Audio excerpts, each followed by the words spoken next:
Well, this is good to know. Cursing, see that?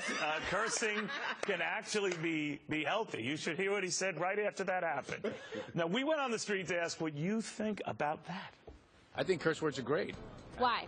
Well, being that I'm Italian and being a native New Yorker, I would rather just not cuss at all and just stay positive. Gotta use them, you gotta use them. Being a girl from the South, my mother always taught me to be a lady. That can make you feel better. I think professional context, probably not the best thing sometimes, but yeah, when you're with friends, why not? I've been using it for a while, so it must be healthy then. I'm ex-military. It'll get the work done sometimes. It's just lazy. It's a bad habit. I don't think being lazy is always a bad thing. if I was at a Met game, I would be like, what the are you guys doing? Get the into the game. Something like that. Now, the study goes on to say that once you do get worked up about something and you do express your way, sometimes in very colorful language, you feel better about yourself. The people on the other side know exactly where you're coming from. And there is clarity to that. We actually had a study to get into this. Wow. Anyway, we got comedian, radio show host extraordinaire Joe Piscopo with us. Joseph, what do you think of that? Yeah, no, I think you got to keep it clean. You got to take the high road anymore. I mean, come on. It's like, it's so easy. Anybody can drop the F-bomb. And you know what bothers me? And I sound like an old timer. You know these kids today, Neil, these kids today, for crying out loud, they drop the F-bomb. I sound like Gilbert Gottfried all of a sudden. They drop the F-bomb as a punchline, and it's so unnecessary. But as a stand-up comic, you never did that. No. And I think Jerry Seinfeld doesn't do that. No, perfect example. Brian Regan, who's becoming a fast favorite of mine here. Yeah. He doesn't do that. Cosby set the standard. And you watched the great Cosby on stage, and I was just with him a couple months ago, and he gave he's so great like that. But then I remember Eddie Murphy, the comic genius. But they do it to punctuate, right? To make a statement. Well, I think Richard Pryor used it, and used it from the street and from the heart. I remember talking to a young Eddie Murphy as we were on the Saturday Night Live, and it was the Universal Amphitheater, 6,000 people. After the show, Eddie killed, of course. It's just he and Murphy and I, just the two of us backstage. I said, Eddie, man, you know you're one of those brilliant cats I know. I remember telling this kid, I said, you don't need to be dirty. I said, why do you do it? He goes, because they laugh. You know?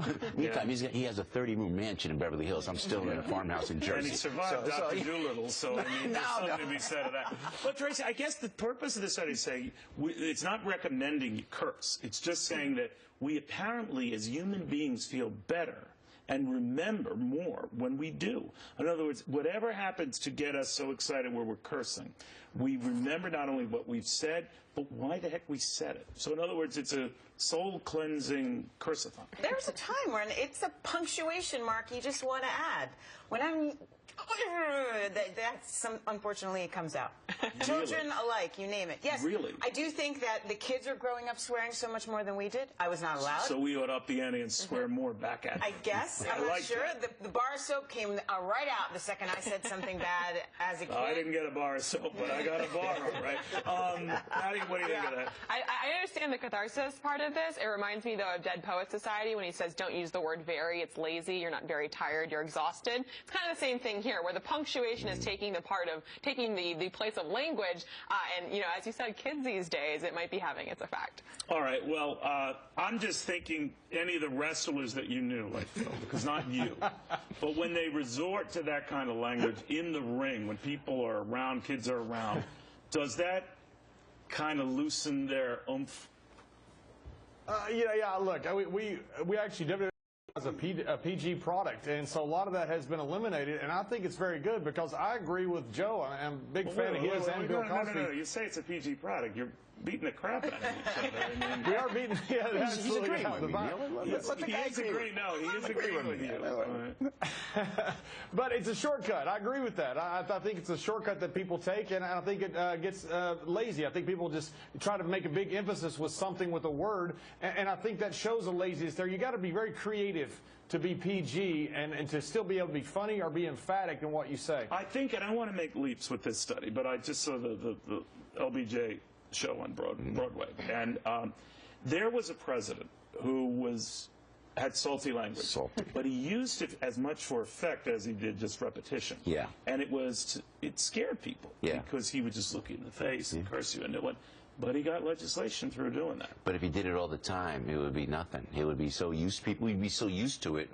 That's interesting. So to the American people, what you saw in front of the American people was not what you saw That's right. You have to be selective. And in front of your children, I know Tracy's a great mom, and I'll tell you what, in front of the kids, you really train yourself. I don't want any bad words. Isn't that funny? Coming from the generation that I came from Carlin and Pryor so what do and you Eddie. subscribe to in entertainment? I mean, if young people today... That's a great question. What do you do? It's almost impossible. Online, on everything, on social media, the F-bomb is thrown just so flagrantly. It's very, very tough, so you just have to stay on But maybe I'm not such a great mom, because I'm a person by 8 o'clock in the morning. I don't believe it. I do not believe that. I mean, they're in the pajamas at 2 o'clock. What? We have an 8 a.m. rule in my house. I try not to swear before 8. I fail every day. My kids But they know you love them. Cursing or not, I love them. There you go. That's it. That's good. And now, you agree, though, as far as making an impact, that it does have an impact when you curse. If you don't use it, if you don't use profanity, and then when you drop that F-bomb or you say something else, it's, believe me, you're going to get the attention. Me? No, I am an Italian Catholic, and I go to church every Sunday, and I don't swear once. You are so right, Governor. You are already greasing the skids. I don't curse. I don't know what you're talking about. When the cameras go up, we'll talk. The problem is the more you use it, the more you slip at the wrong time. This is what I tell my kids. That's a good point. The real danger being on TV, right? Yeah, you'll be in class, you'll drop a book, you'll say something, you'll get expelled. Yeah, it's true. And Neil, too, and if I could plug the radio station around, it's a conservative talk station, AM 970, The Answer. Thank you very much. You're all invited on any time, you know, and it's all clean. But on Sirius XM, when you go on with the big boys, they could do it. But, you know, you have to keep it. You're a little oasis of decency. Yeah, the high road. The high road, Mr. Cavuto, we should all be taking it. It's where I live, pal. It's where I live.